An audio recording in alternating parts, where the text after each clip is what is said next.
सभासद या नगरपालिका से चेयरमैन नहीं कर पाया, मैं उन्हें करने का प्रयास करूंगा। इसलिए मैं इस मैदान गति वाले वाहनों पर रात्रि के गश्त में चौकीदार की व्यवस्था होगी, बुजुर्गों के लिए और बच्चों के लिए पार्किंग की व्यवस्था। लाइट को बंद हुए 1 हफ्ता हो गया, 4 बार कह चुका हूँ, अभी तक बल्ब नहीं बदला। तो बाहर से आने के बाद लोग यहाँ चुनाव मैदान में हैं, तो ये तो लोगों को समझना पड़ेगा कि जो लोग बाहर से आके चुनाव लड़ रहे हैं उनके साथ, जिनका अपना वोटर लिस्ट में नाम नहीं है, जो खुद वोट डालने लायक नहीं है, लेकिन हमारे वार्ड में आके चुनाव लड़ रहे हैं।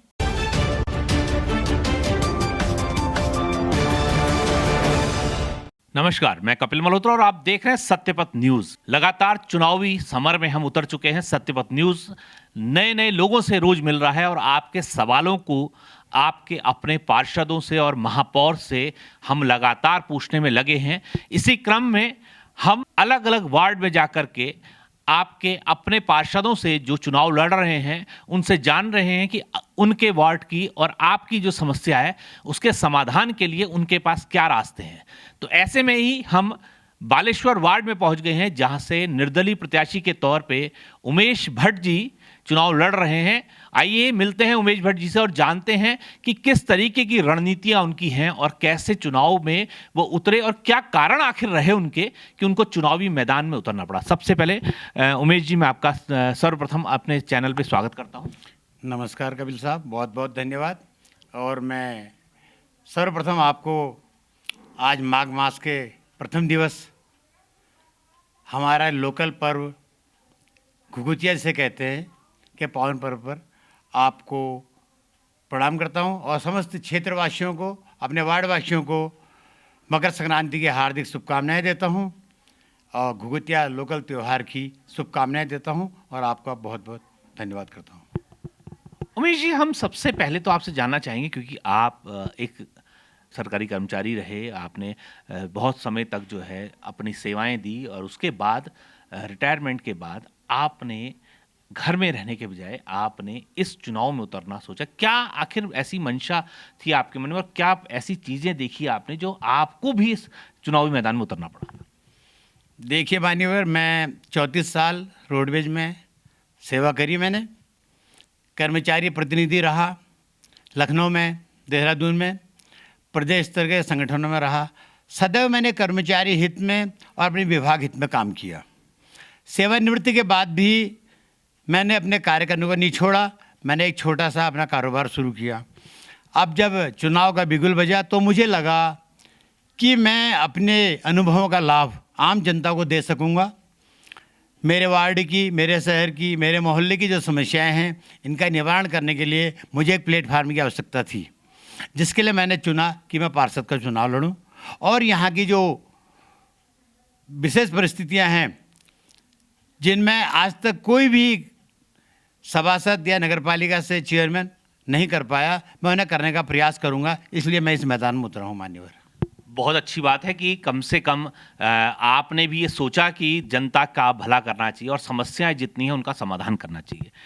अब मैं आपसे आता हूं अहम सवाल की तरफ कि चुनावी बिगुल बज चुका है और रण आगे बढ़ गया है, क्योंकि ये रण है, रण क्षेत्र है। युद्ध नहीं करना, मारपीट नहीं करती, लेकिन रण है, क्योंकि ये रण क्षेत्र है चुनावी, जो जनता ने चुन करके भेजना है और उनकी समस्याओं का समाधान करना है। तो ऐसे में आप लगभग अपने वार्ड में जा चुके होंगे और वहाँ की कई सारी समस्याएं आपने सुन ली होंगी। तो हम जानना चाहेंगे आपसे कि आखिर वो कौन सी अहम समस्याएं आपको लग रही हैं जो इस वार्ड में। देखिए मान्यवर, मैंने चुनाव की घोषणा होते ही अपनी एक अपील, अपना एक मैनिफेस्टो जारी किया, जो आज मैंने प्रत्येक घर घर तक पहुंचाया है, जिसके बारे में मैं आपको संक्षिप्त रूप से बता सकता हूं। हमारे यहाँ सड़क के नीचे के जो मकान हैं उनमें सीवर लाइन की व्यवस्था नहीं है। सीवर लाइन जो बिछाई गई वो सड़क पर बिछाई गई और सड़क से ऊपर जो मकान थे उसको उनका बेनिफिट मिला, लेकिन सड़क से नीचे वाले मकान आज भी परेशान हैं। उनके पास पानी की निकासी नहीं है, सीवर लाइन की व्यवस्था नहीं है। सेफ्टी टैंक भर जाता है तो एक ही बार में 20,000 रुपये खर्च होते हैं। मेरा पहला प्रयास रहेगा, सड़क से नीचे जिन लोगों के यहाँ सीवर लाइन नहीं है, ऊपर से प्रस्ताव बनाकर पैसे की व्यवस्था कर वहाँ सीवर लाइन और नाली की व्यवस्था की जाए। दूसरा, मेरा जो मैनिफेस्टो मैंने बना रखा है, तेज़ गति वाले वाहनों पर नियंत्रण।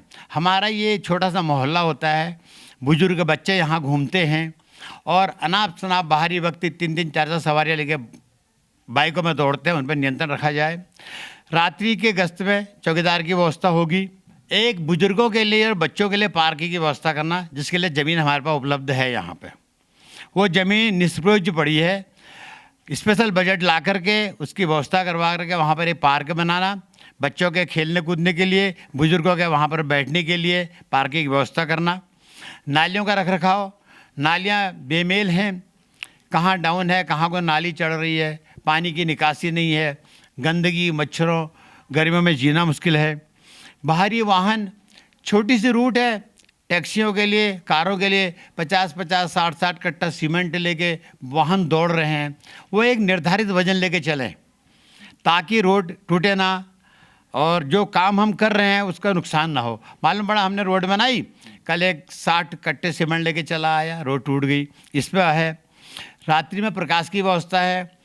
आज लाइट को बंद हुए 1 हफ्ता हो गया, 4 बार कह चुका हूँ, अभी तक बल्ब नहीं बदला है। ये व्यवस्था हमने देखनी है। पैदल चलने वालों के लिए मार्ग का निर्माण, सड़क के किनारे रेलिंग ताकि दुर्घटनाएं ना हो, बच्चे सड़क से नीचे ना उतरें। और जो बिजली कटौती की व्यवस्था है, इस पर भी मेरा फोकस रहेगा। पानी टाइम टू टाइम आए, कोई उसका निश्चित समय हो। अब पानी 11 बजे हीरा डूंगरी से आता है, लोग 10 बजे ऑफिस चले जाते हैं, पानी कौन भरेगा? तो उसकी भी निश्चित होनी चाहिए। और केंद्र और राज्य की जो योजनाएं हैं उनको अपने वार्ड पर ला करके उनका पूरा प्रयोग किया जाए। जो भी योजनाएं ऊपर से आएंगी उन्हें अपनी ताकत के बल पर अपने वार्ड के लिए खींचा जाए, अपने वार्ड में उनका विकास किया जाए। अब रहा सवाल बंदरों का, एक बंदरों की समस्या है। मान्यवर इस पर बात करना इतना अधिक उचित नहीं है, क्योंकि हमारे एमपी, हमारे एमएलए, हमारी खुद सरकारें इसको अभी तक इसका कोई निपटारा नहीं कर सकी। इसके निपटारे के लिए एक ही व्यवस्था है कि इनके लिए एक ऐसा चिड़ियाघर टाइप का बंदरवाड़ा बनाया जाए, जहाँ इन्हें मनमर्जी खाना मिले तो ये घरों में आना बंद कर देंगे। अब इनको वो जंगलों में भूखे प्यासे रहते हैं तो उन्होंने घरों में आना है। तो इस समस्या का निदान के लिए कोई उपाय नहीं है, सिर्फ एक बड़ा बजट ला के बंदरवाड़ा बनाया जाए जहां इनको डाला जाए और इनको भरपेट खाना दिया जाए, ताकि ये बच्चों बुजुर्गों को परेशान न करें और घरों के अंदर ना आए। इस तरह के मेरे विचार है इस वार्ड के लिए। उमेश जी, बहुत अच्छी बातें आपने कही कि बहुत सारे एक हम देख रहे हैं कि एक ये देखिए, हम हमारे दर्शकों को दिखाएं कि पूरा जो नियम है वो और अपने जो काम होने हैं वो सब उन्होंने लिखे हुए हैं। और चुनाव चिन्ह भी इनका बस नजर आया, क्योंकि पहले रोडवेज में रहे हैं तो बस इसलिए आपने चुनाव चिन्ह लिया है, बहुत अच्छी बात है। अब मैं आता हूं अहम बात में कि ये आपके सारे जो समस्याएं आपने इसमें लिखी हैं, जिन समस्याओं का समाधान होना है, अगर ये जो जनता है, क्योंकि चुनना इसने है, ये जनता आपको चुन करके अगर भेजती है तो सबसे पहली प्राथमिकता आपकी क्या रहेगी इसकी? सर्वप्रथम प्राथमिकता है, जनता का आशीर्वाद मुझे मिला, जनता ने मुझे सहयोग दिया कि मैं उनका नेतृत्व करूं, मैं उनका मॉनिटर बन के नगर निगम में पार्षद की कुर्सी संभालूं। तो मेरा सर्वप्रथम प्रयास रहेगा कि जो भी पहला बजट नगर निगम में आएगा, उन 40 सभासदों के बीच में से अपनी ताकत के बल पर, अपनी बुद्धि के बल पर, अपने अनुभव के बल पर ज़्यादा से ज़्यादा पैसा अपने वार्ड के लिए लाऊं। सबसे पहले सड़क किनारे रेलिंग की व्यवस्था बहुत ज़रूरी है। और कुछ ऐसे इलाके हैं मेरे मोहल्ले में नीचे जहाँ लाइट नहीं है, चाहे वहाँ सोलर लाइट लगानी पड़े, नगर पालिका की लाइट लगानी पड़े, उन व्यवस्थाओं को मुझे सर्वप्रथम देखना है। क्योंकि मेरा एक उद्देश्य है, जो भी मेरे पास समस्याएं आएंगी मैं उन्हें रजिस्टर्ड करूँगा। उनको रजिस्टर करने के उपरांत ये देखूंगा कि कौन सी प्राथमिकता पे लेनी है, पहले किसको लेना है। सड़क के गड्ढे मैं बाद में ठीक कर लूँगा, पहले उन इलाकों में लाइट की व्यवस्था, जहाँ रात को लोग ड्यूटी से आते हैं, घर से जाते हैं, अंधेरा है, वहाँ लाइट लगाना। और वहाँ जो नालियाँ हैं और रास्ते हैं, दोनों के बीच में इतना गैप है कि अगर आदमी गिर जाए तो संभलना मुश्किल है। उन नालियों को पाट करके वहाँ रोलिंग बनाना, सीढ़ियाँ बनाना, और जहाँ पर कच्चे रास्ते हैं उनमें कंक्रीट आरसीसी करके रास्ता बनाना। ये मेरी पहली प्राथमिकता है कि मैं देख रहा हूँ कि कई मेरे मोहल्ले में ऐसे ऐसे रास्ते हैं जहाँ आदमी रात को जा नहीं सकता है। वो कितनी परेशानी से जाते होंगे इसका एहसास मुझे है, क्योंकि हम तो रोड में रहते हैं, लेकिन जो लोग नीचे रहते हैं उन्होंने लाखों रुपया खर्च कर मकान बना रखा है, आज उनके पास पानी की निकासी नहीं है, पोल लाइन नहीं है, स्ट्रीट लाइट नहीं है। तो ये मेरा पहला प्रयास रहेगा। दूसरा, सड़क किनारे रेलिंग बताई मैंने आपको। बाकी जनता का सहयोग मुझे मिला, जैसा बजट नगर निगम में आएगा मेरा प्रयास रहेगा कि मैं अपने अनुभव के बल पर मेयर साहब से, शासन से बातें करके, पत्र व्यवहार करके, अपने अनुभव का लाभ लेते हुए ज़्यादा से ज़्यादा पैसा वार्ड में लाने का प्रयास करूंगा। और वार्ड के प्रत्येक नागरिक को उसकी जो भी न्यायोचित मांगें होंगी उन्हें पूरा करने का प्रयास करूँगा और 24 घंटे उसके लिए मेरे दरवाजे खुले रहेंगे, क्योंकि रहता हूँ यहीं पे, मैं कहीं बाहर से आया हुआ नहीं हूँ, यही मेरी पैदाइशी है, यहीं मैं रहा हूँ। आज तो बाहर से आने के बाद लोग यहाँ चुनाव मैदान में हैं, तो ये तो लोगों को समझना पड़ेगा कि जो लोग बाहर से आके चुनाव लड़ रहे हैं उनके साथ क्या किया जाए। जिनका अपना वोटर लिस्ट में नाम नहीं है, जो खुद वोट डालने लायक नहीं है, लेकिन हमारे वार्ड में आके चुनाव लड़ रहे हैं, ये प्रजातंत्र है, सबको अधिकार है, मेरी उनके लिए भी शुभेच्छाएँ हैं कि वो विजयी हों। लेकिन ये तो आम नागरिक को सोचना चाहिए। और वैसे भी मान्यवर, इस आपके चैनल के माध्यम से बताना चाहता हूँ, मेरा मोहल्ला, मेरा वार्ड एक पॉश कहते हैं जिससे, बहुत ही सभ्य, शालीन, सुशिक्षित, प्रशिक्षित लोगों का, सेवानिवृत्त लोगों का, अच्छे अच्छे बुद्धिजीवियों का मोहल्ला है। ये लोग जो भी निर्णय लेंगे अच्छा लेंगे और इनका निर्णय मुझे सर्वमान्य होगा।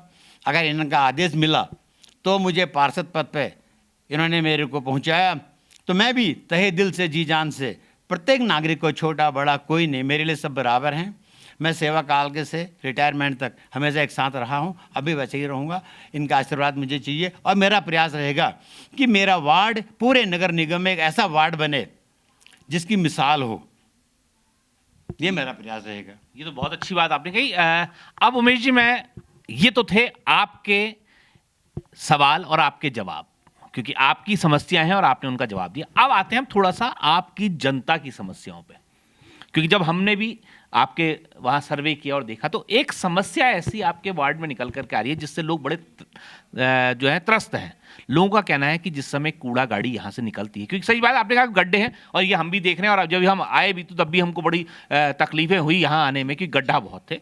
लोगों का कहना है कि जब कूड़ा गाड़ी आती है, गड्ढे इतने हैं कि वो कूड़ा गाड़ी इतनी ज़्यादा भर जाती है कि जब वो उछलती है तो कूड़ा गाड़ी में कम होता है, उससे ज़्यादा नीचे रोड में गिर जाता है।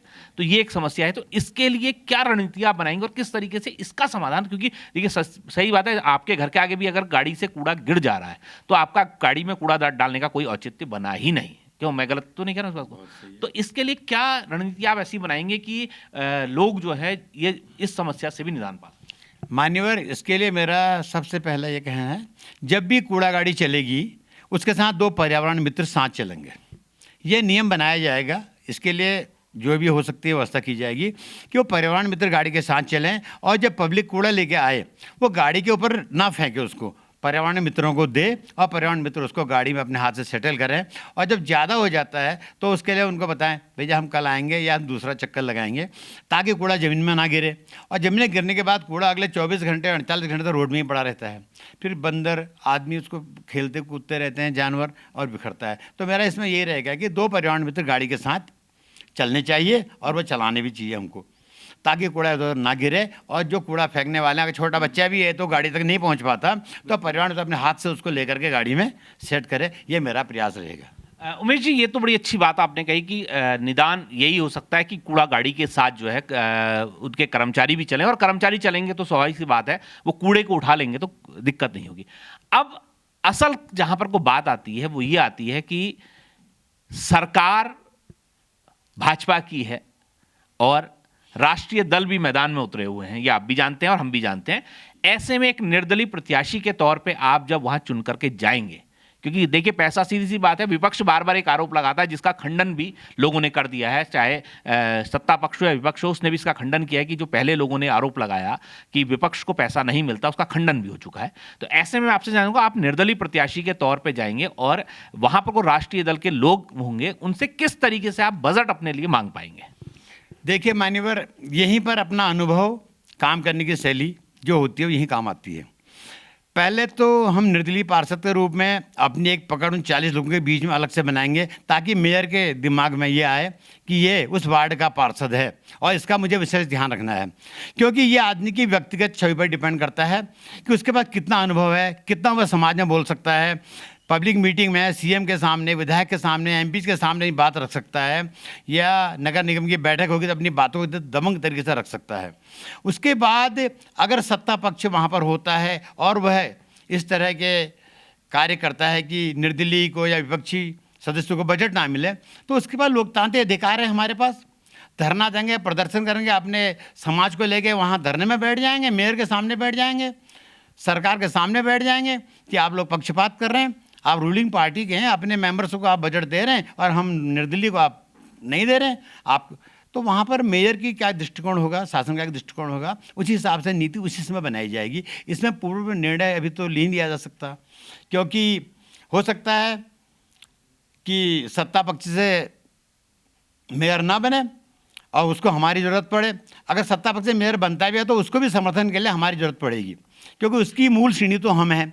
अगर वो हमसे बना के रखेगा तो, क्योंकि काफ़ी मैं समझ रहा हूँ कि 40 में से 140 कैंडिडेट खड़े हैं। अब उसमें से कितने निर्दलीय आएंगे, कितने पार्टी वेयर आएंगे, ये तो मैं नहीं कह सकता। अभी तो हमारी जनता को डिपेंड करना है कि मैंने कैसा आदमी चुन के भेजना है जो वहाँ पर अपने हकों के लिए लड़ सके, मेयर से लड़ सके, सरकार से लड़ सके, डीएम के सामने बात रख सके, सीएम के सामने बात रख सके, एमपी से बात कर सके। तो यही मेरा प्रयास रहेगा कि मैं जितना हो सके बजट लाने की कोशिश करूंगा। जहाँ पर जैसा होगा, प्यार की भाषा होगी प्यार की भाषा बोलेंगे, आंदोलन की भाषा होगी आंदोलन की भाषा बोलेंगे, क्योंकि हम लोकतांत्रिक देश में रहते हैं। हम अपने हकों के लिए जनता को साथ लेके मैदान में उतरेंगे, बशर्ते कि जनता अपना सहयोग और प्यार मुझे दे, मुझे पार्षद बनाए। तो आपने देखा कि उमेश जी ने बिल्कुल साफ कहा। देखिए, हम बार बार कहते चले आ रहे हैं, हर बार हम इस बात को बोलते हैं, जो सक्षम व्यक्ति होगा और जिसकी नीतियां बिल्कुल सही होंगी वो हर जगह से बजट लाने में सक्षम होता है। और यही बात बार बार निकल करके आ रही है कि एक आरोप था कि बजट नहीं मिलता, लेकिन आपने भी देखा कि हर जगह से आया है सामने कि अगर सक्षम व्यक्ति होगा और नीतियां अच्छी होंगी तो बजट मिलेगा ही मिलेगा। तो ये तो सारी बातें रही वो। अब असल मुद्दे में आ जाते हैं कि जिसके लिए आप यहां मैदान में उतरे हैं, वोट मांगने के लिए, है ना? ये सच्चाई यही है भाई, आप वोट मांगने उतरे हैं, जनता का आशीर्वाद देने के लिए वोट मांगने को आए हैं बस। तो हम ये कहना चाहेंगे कि लास्ट में हम वोट देने वाली ये जनता है, हमारी जनता है। ठीक है? तो आप हमारे चैनल के माध्यम से इस जनता से क्या अपील अपने लिए करना चाहेंगे, वो कर सकते हैं। मेरा जनता से, मैंने आपके कार्यक्रम के प्रारंभ में भी कहा था, मैं माघ मास की आज इसका स्नान है, पहला दिन है हमारा, उत्तरायणी पर इसकी बधाई देता हूँ, प्रणाम करता हूँ। और आज पुनः अपनी बातों को रखते हुए नमस्कार करके मकर संक्रांति की शुभकामनाएं देते हुए इनसे निवेदन करता हूँ कि आप लोग इतने सक्षम हैं और एकदम काफ़ी होशियार विलन जिसे कह सकते हैं, सेवानिवृत्त हैं और हर जगह से संपन्न हैं।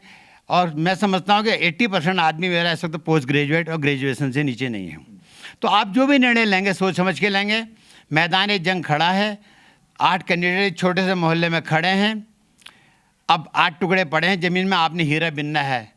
मेरा आपसे एक ही निवेदन है, मुझे वोट दो, मैं नहीं कहूँगा, जो आपको योग्य लगे, जो कोई पैराशूट ना हो, आपके बीच का हो, जिसको आप जब चाहें पकड़ सकें, अपनी बात कर सकें, उसको पकड़ के मैदान पर ला सकें कि पार्षद साहब बाहर आइए, ये काम करना है, उसको चुनें।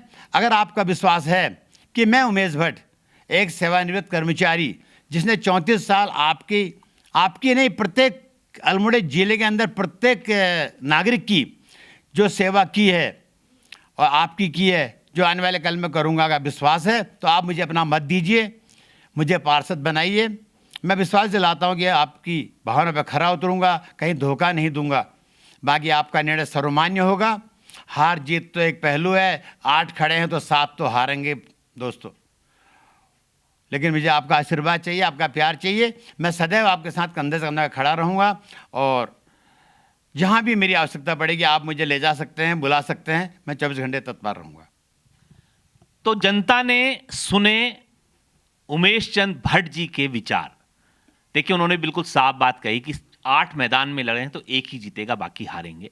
बिल्कुल अच्छी बात है, लेकिन हम हर मंच से इस बात को कहते चला रहे हैं और हम फिर एक बार आपसे कहेंगे कि आपके पास मत का अधिकार है, वोट देने का अधिकार है, सरकार बनाने का अधिकार है।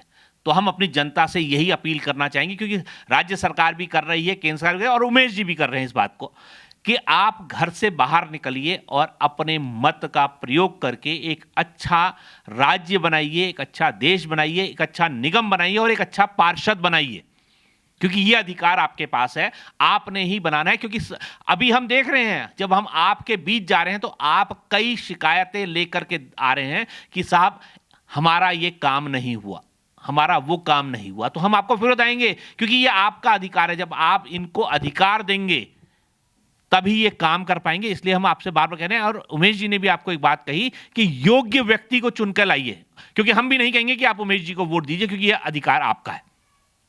और उमेश जी ने भी बात बिल्कुल सही कही कि 8 लड़े हैं मैदान में, तो एक को वोट देना है आपने, और हीरे को चुन के लाइए। यही बात हम आपसे कहेंगे कि शिकायत का मौका ना रह जाए, कहीं आपकी शिकायतें पीछे रह जाएं तो फिर गलती वही होगी, फिर विकास नहीं हो पाएगा, और विकास नहीं होगा तो फिर हम पीछे रह जाएंगे, और पीछे रहने वाला हमेशा पीछे ही रह जाता है। विकास की सीढ़ी में एक कदम भी अगर हम पीछे रह गए तो हम हमेशा के लिए पीछे हो जाएंगे। इसलिए हम फिर निवेदन आपसे करेंगे कि अपने मत का प्रयोग करने अपने घरों से बाहर आइए। एक दिन ये छुट्टी का दिन नहीं है, 30 त्योहार का दिन है, क्योंकि हम बार बार आपसे कह रहे हैं और सरकारें भी आपसे कह रही है, ये पर्व है हमारा, मतदान का पर्व है ये, इस पर्व को मनाइए। क्यों उमेश जी, आप भी कहना चाहेंगे? शायद पर्व है ये हमारा पर्व है। मैं भी आपसे यही निवेदन करूंगा, धर्म, जाति, पाति, रिश्तेदारी, इन सब से हटके योग्य सुयोग्य आदमी का चयन करें, उसको अपना वोट दें, उसको अपना आशीर्वाद दें, ताकि वह अगले 5 साल तक आपके साथ सुख दुख में खड़ा हो सके। और हमारी तो पॉलिसी है, सर्वे भवन्तु सुखिनः और सर्वे सन्तु निरामया। हम तो सबके हैं और सबके रहेंगे, आप सबको अपना बना के रखेंगे। आपका जो भी आशीर्वाद होगा वो हमें मान्य होगा, सिरोधार्य होगा। तो आपने देखा किस तरीके से डिबेट चलती चली आ रही है, और जुड़े रहिए हमारे साथ, देखते रहिए सत्यप्रद न्यूज, क्योंकि आगे फिर आपको दिखाने वाले हैं। अगर आपके वार्ड की कोई समस्या है या आपकी कोई ऐसे सवाल हैं जो उमेश जी दे सकते हैं, या आपके कोई सुझाव हैं जो आप उमेश जी से करना चाहते हैं, हमारे चैनल के माध्यम से कर सकते हैं। आप हमें भेजिए वो, और फिर मुलाकात करेंगे। और इन्हीं के साथ आज के मंच में यहां विदा लेते हैं उमेश जी से, और आपसे जुड़ेंगे, आपसे फिर मिलेंगे। इन्हीं शब्दों के साथ उमेश जी, बहुत बहुत धन्यवाद। बहुत बहुत धन्यवाद कपिल साहब आपका, सत्यपथ न्यूज का, और बहुत बहुत धन्यवाद मेरी इस आदरणीय जनता का, जिनके सर्वांगीण विकास के लिए मैं तत्पर हूं। अपना आशीर्वाद मुझे देंगे, प्यार देंगे, अपना मत देंगे। जय हिंद, जय उत्तराखंड, जय बालेश्वर 8।